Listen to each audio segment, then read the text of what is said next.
Hello, hello, hello. You are tuning into another episode of The Wunderkind Show. Today's second topic, Sarah Ellison drops some news. Now, everybody here knows who Sarah Ellison is. Okay, you guys know who that is. She covers the Ravens. She does it with, you've seen her with Quadri Ishmael. You've seen her with Bobby Baltimore, Bobby Trossett. So she put out about half a day ago, that Lamar will be in Baltimore for OTAs this week.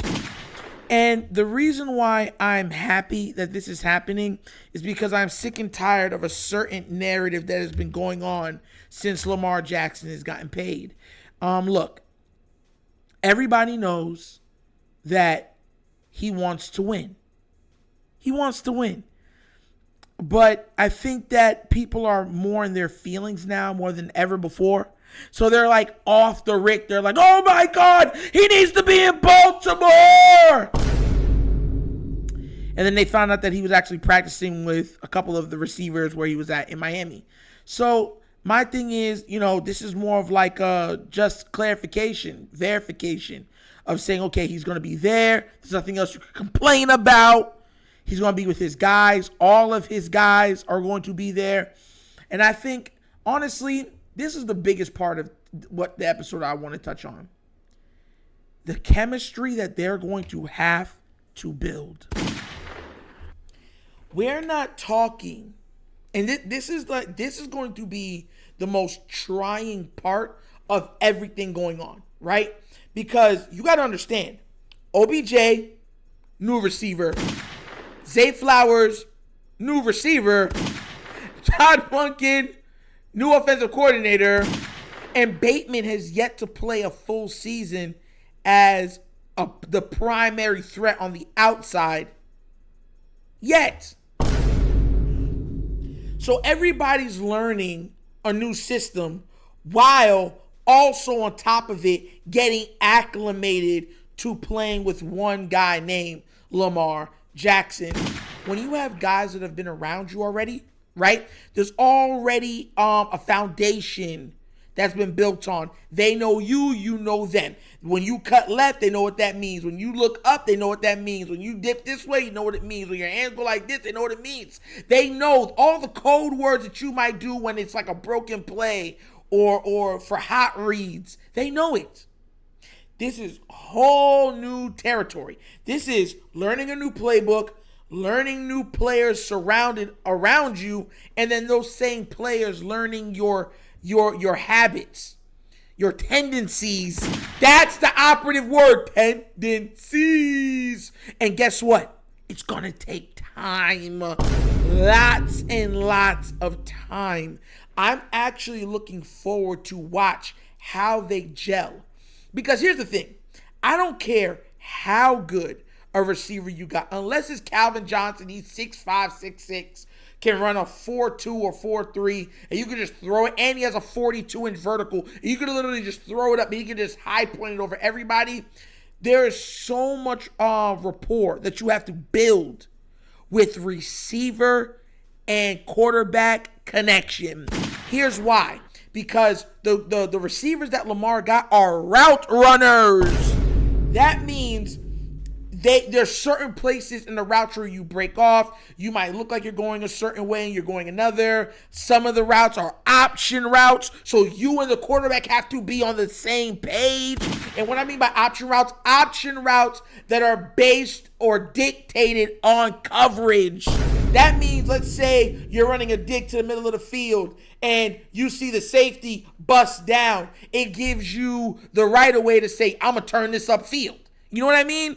That is a fact. That's something that was discussed heavily with the Bills. The Bills stated that the wide receivers always have the option, all of them on the field, that if they feel that they can get on top of the safety, to take it. And it worked for them for most of last year, right? So you're going to have that incorporated into the offense also. And of course, there's probably been things in there incorporated like that, but not to that extent. Because what weapons has he had to incorporate all of that with? Listen, and when I say not weapons, I mean, you know what I'm saying? Weapons have been taken away from us by COVID, by trade, and by injury. So it's not like, you know what I'm saying? He's been it's just that circumstances has made it that he hasn't had them at his disposal. And honestly, he's been having and being forced to hold up a sinking ship. So I'm be real with you. I'm going to be watching that so intently because those little things, those little shifts, like there was times last year that you could tell that the off-season work that he put in with Bateman was paying off. Especially on blitz pickup. Because guess who? We were getting worked on blitz. Because there was no hot routes or hot reads, and they weren't doing it properly. They were never on the same page. But there was times where they blitzed, and Lamar, here you go, whoop, and the ball goes, whoop, and then he goes, duck, and then it goes, whoop, touchdown. And it made it a beautiful work of art. That's what I'm worried about. Lamar is still going to be Lamar. Lamar is a once-in-a-generation athlete. Run, throw, smart. Like, he's going to be him. The questions that are going to arise after he arrives there is, can he learn the playbook quickly, which of course he's going to, and can he build a proper rapport with all of his weapons? Because it's not just one guy. I keep trying to tell everybody, people want their numbers. They're depending on Lamar to get them the ball to be successful as possible so they can get their numbers. Bateman is going to be up for a contract coming up. He wants his numbers. OBJ is technically playing for, this is a proven season for him, so he's playing for a contract. Zay Flowers is a rookie, so he's not paying. He's good. We're good on him. But everybody else is pretty much, hey, they need their numbers. They're going to be looking to him to do it. And you know how you do it? Rapport. It's the same rapport you see Patrick Mahomes with the Kelsey or Aaron Rodgers with sometimes, or used to be a Devontae, right? And you started building it with Lazard. Like that, it's like you just know based on coverage where I'm supposed to be or what I'm supposed to do or how I'm supposed to react. And that's the main ingredient. That's going to, you can run a certain offense and score certain points, but that portion is what's going to make this team truly dynamic. Because if Lamar gets on page with not just Mark Andrews, but two of those receivers to say, I forgot the guy that used to do it for the Colts. I think it was Steve Largent. And he used to be able to run that out, and he used to run it so perfectly that him and the quarterback could do it in the dark.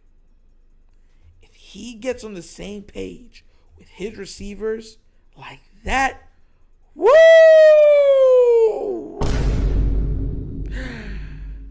Praise God, praise God, praise God. And that's another episode of The Wunderkind Show! Thank you all for watching. Y'all know how we get down over here. We have fun and we have laughs, but it's all rooted and put in what? Facts and truth. So please do remember, like, subscribe to that notification bell, and leave a comment. I love the comments. Just be respectful. That's all I ask. And if you want to leave a donation to this channel, at the bottom of the screen is a QR code.